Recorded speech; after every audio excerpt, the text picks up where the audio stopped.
welcome to another episode of TAKEdown MMA. I am Aldrich.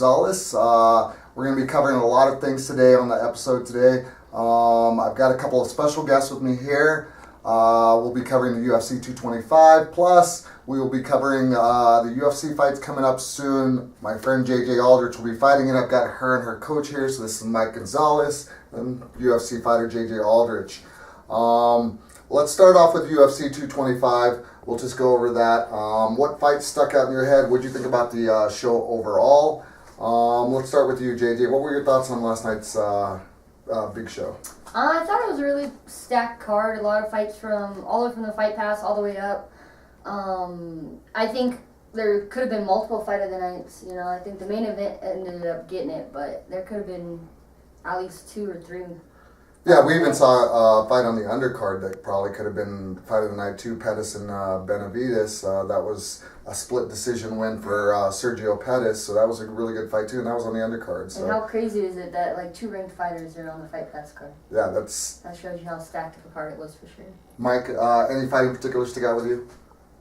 Honestly, it was the heavyweight fight, Arlovski and I don't even know how to say his name. Tai Tuivasa. Yeah. That fight really stuck out to me because I was thinking he's going to get knocked out quick. Just because you've seen him when he got knocked out by Ngannou, when Francis knocked out Arlovski. He's like, is his chin gone? It wasn't gone because he got hit hard last night. You know, that it's always crazy to me, like with Arlovski, because he's such a talented fighter, and he's been doing this for years. He's such a talented fighter. Some fights he comes out and he looks like anytime he gets touched on the chin, he's out. Yeah.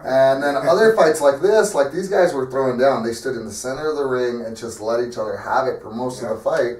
And he had his chin tested a few times, and I don't think really at any point did he look like he was in like a lot of trouble. You know, it was a very entertaining fight, but his chin held up really well. And their output for heavyweights was impressive.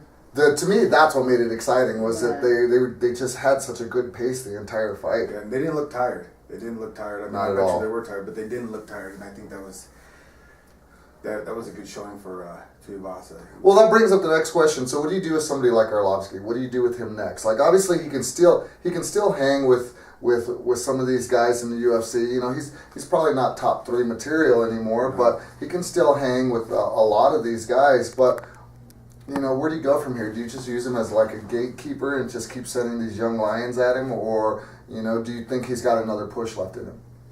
Depending on how the heavyweight division plays out, because right now it's like it's kind of iffy. I mean, you got Stipe, which he'll beat Arlovski, but I mean, you don't really know if Arlovski starts using his, you know, to clinch him on the cage and stuff. He might give some kind of heavyweights a few problems. Right.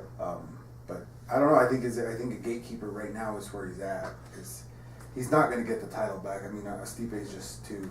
Well, to me, the heavyweight division is a little bit.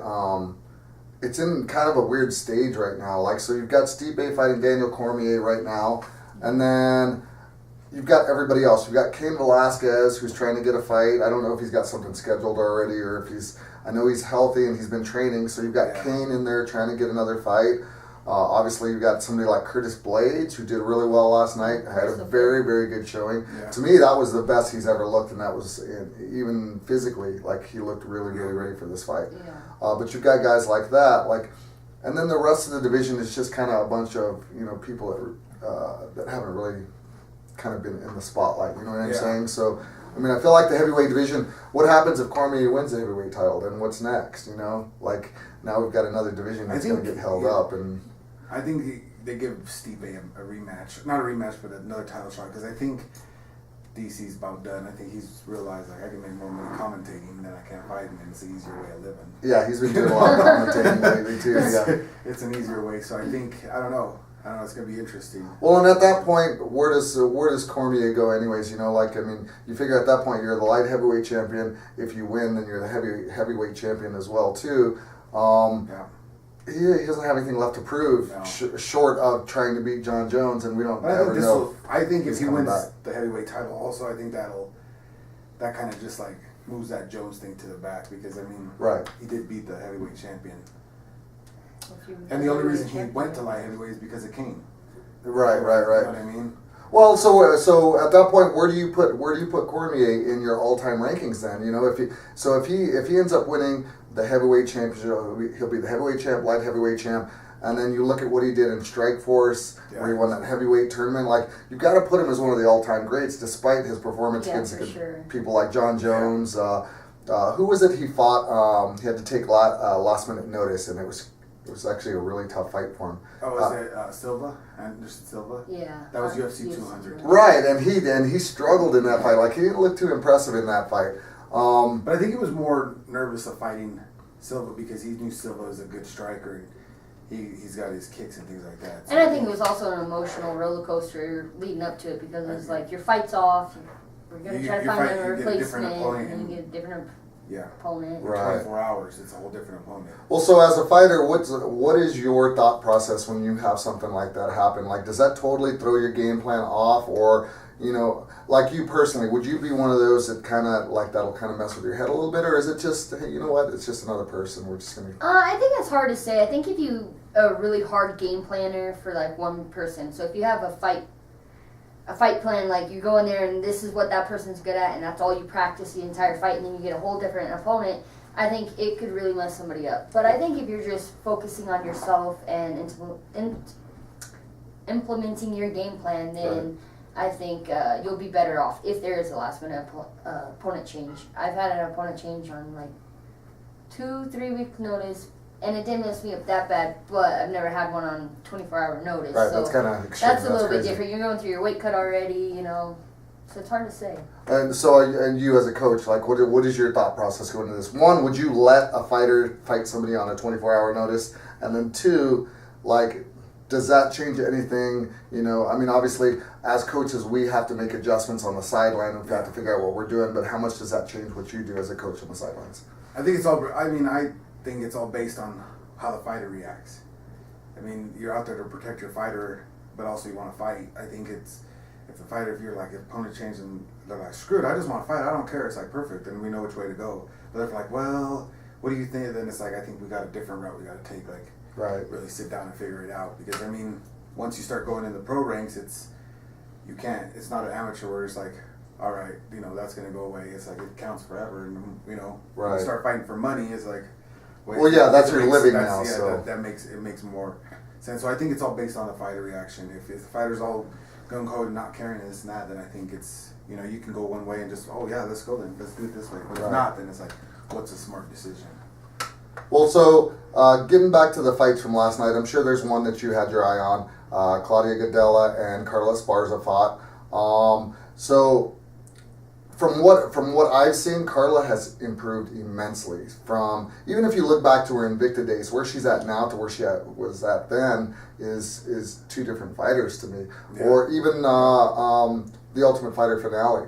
Like, she's a completely different fighter now than she was back then. Yeah. Claudia to me is a completely different fighter too. Like, her stand-up didn't look great. It came out this morning that she thinks she blew her knee out during the fight in the first round. So she was in the hospital last night. She posted pictures on Instagram of her leg. But either way, like, she hasn't looked like she's been evolving as a fighter. To me, she looked better against Joanna than she did against Carla last night. And I understand styles make matchups, but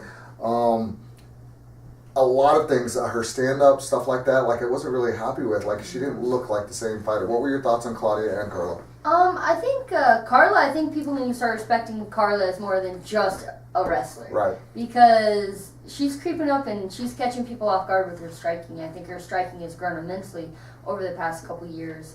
Claudia's physique, I just didn't feel like she looked the same. Like, I've seen her when she fought like Joanna, so she just looked super in shape, I thought she kind of looked, like, I don't know, just bigger than... Swollen. Yeah, like almost swollen. But, I mean, if she did blow out her knee and still fight the next 2 rounds, then that's, pretty impressive on her. But, I don't know. It just doesn't look good to get outstruck by... Right. Well, Carla did show, to me, she showed that she does have a little bit of power in her hands. Yeah. Like, she dropped Gadelha. She hurt her pretty bad. Her previous fight before that, her stand-up, it looked improved. And, like, she works with good people, and she's got excellent coaches. Colin Oyama is an excellent coach. I'm a big fan of his. So we know she's got good people she works with, but she's definitely going to sneak up on people, you know. Yeah, I think people need to start respecting your hands for sure, otherwise they're going to get caught sleeping. Like Claudia almost did. Yeah. Yep. And I thought it was a good decision. I do think Claudia won the fight, but it was super close, you know. A lot closer than what I think a lot of people thought it was going to be. Right. So where do we go with Claudia now? I think she fights Carolina, and I think the winner will fight Rose. That's how I look at it, because they both beat Rose. And where does Jessica go from here? You know, because Jessica's ranked above her, correct? Jessica Andrade. Yeah. So does she get next shot at Rose, or do we have Claudia skip over? Because to me, Jessica should be getting the next fight, in my opinion. I don't know what the UFC, which direction they want to go with it. It's kind of all of a cluster right now. I think, and that's why I enjoy the 115 division. To me, the 115 division in the UFC for the women, like there's so many females that could do damage at any given point, and they could beat any girl at any given point. So that's a really fun division.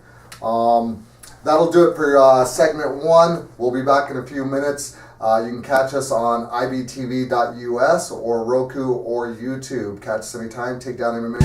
I'm Aldrich, Mike Gonzales, JJ Aldrich.